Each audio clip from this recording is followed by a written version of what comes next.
What's going on, everybody? Welcome back to the channel. Thanks for watching. Today I'm gonna attempt to connect to the controller of this HiKnight GTX1 mini electric dirt bike. I recently did a whole full review on this bike. If you're interested, I'll have it up in one of these corners or in the description. You can go ahead and check that out. So in this video, I'm gonna attempt to connect to that Fardriver controller, tweak some of the settings, and see if we can squeeze out just a little bit more top end from that bike. Let's get started.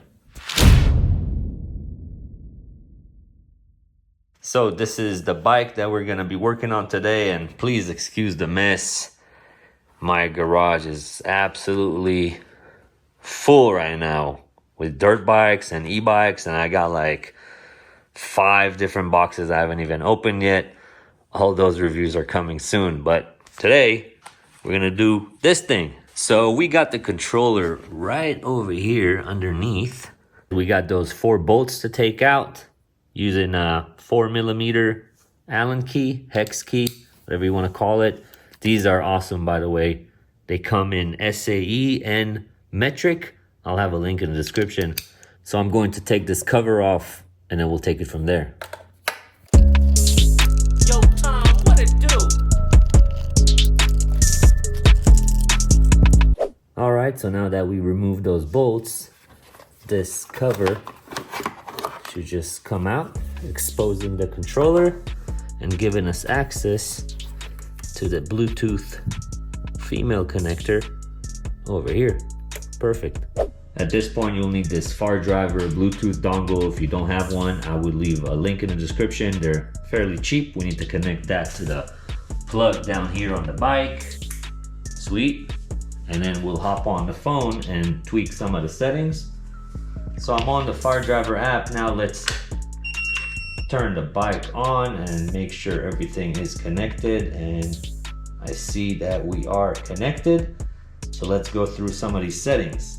Now, last time I used this app, I wasn't 100% sure what I was doing, and all I did was change the high gear speed. You see how mine is at 38? I moved that up to 100, and actually it worked for me. We might do the same thing, but I want to tweak some of the other settings.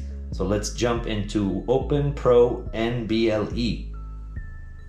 We're gonna start by changing the max speed from 4600 to 9000. We're not gonna reach that, but just to give it the most.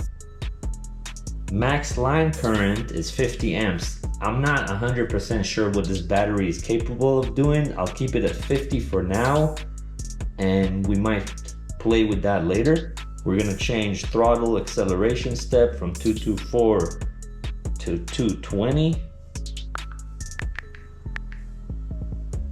And I'll change the throttle deceleration from 128 to 224. Oops. And the throttle low voltage from 1 to 0.95. Now in the next section, this ratios and speed, I'm gonna make everything 500 to 5500.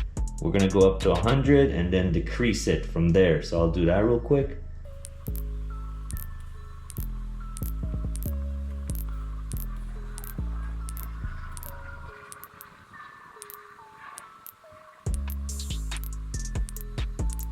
Limit speed, we're gonna change again to 9000. All right, that should be it for here. Let's hit save. Now I'm gonna return to simple mode, and gear speed high, we're gonna move to 100% and hit save. Now I'm gonna turn the bike off and remove the dongle because you can't use the bike while the dongle is connected. And I'll turn the bike back on. Now when I was doing the review, the display was showing like 42 miles an hour or something like that, and I was only able to hit 29.9. I will do that again, but just to see if what we did worked, let me just...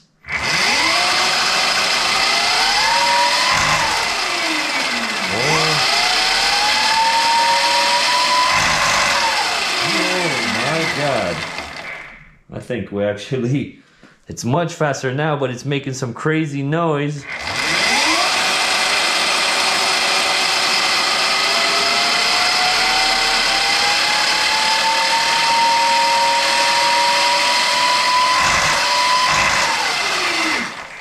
Yeah, it's making some crazy noise when I'm at full throttle, so I may have to tweak some of that, but it's already much faster. This is insane. But anyways, let's jump outside and see our top speed because this thing already feels insane.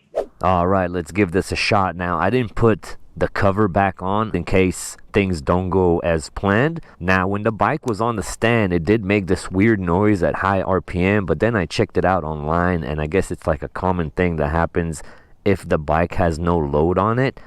So that should be kind of normal, and that shouldn't happen with load on it. But anyways, in the review, my top speed was 29.9, which is actually still displayed in here. So let me go into the settings and reset that top speed, and let's see what our new top speed is.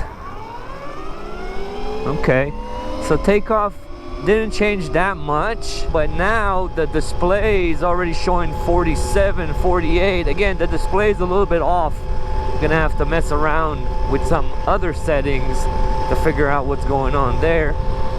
49, 50. I'm just gonna tuck in for a second just to give this bike all chances of breaking that prior speed limit. Oh, okay.